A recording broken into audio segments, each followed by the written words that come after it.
Қарақ, Бопайды сүйген Әбілқайырда мін бар ма?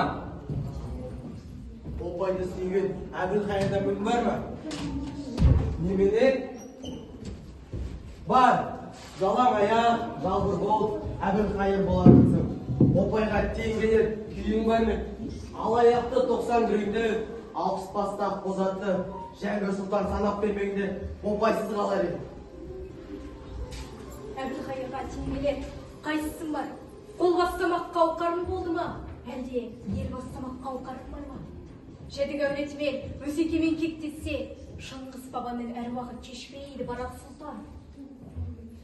Бақ пен билік бұйырғанға емес.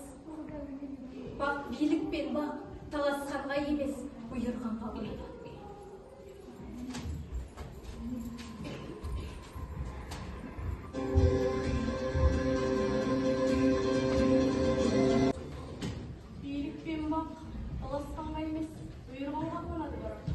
Қажы Сұлтанның шаңырағына бақ боп қонған сенсің, Бопай.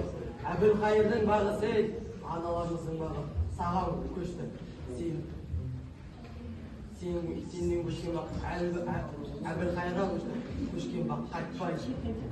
Билік пен бақ таласқанға емес, бұйырғанға қонады. Береке болса, бақ бар.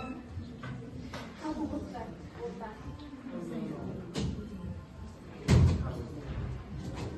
Мың 1780 жылдар Батыс Қазақстан облысы Елек өзен ауданында өмір сүрген. Ол Әбілқайыр ханның зайыбы, ел басқару ісіне араласқан, өте ақылды, сұлу, ержүрек, батыр аналарымыздың бірі.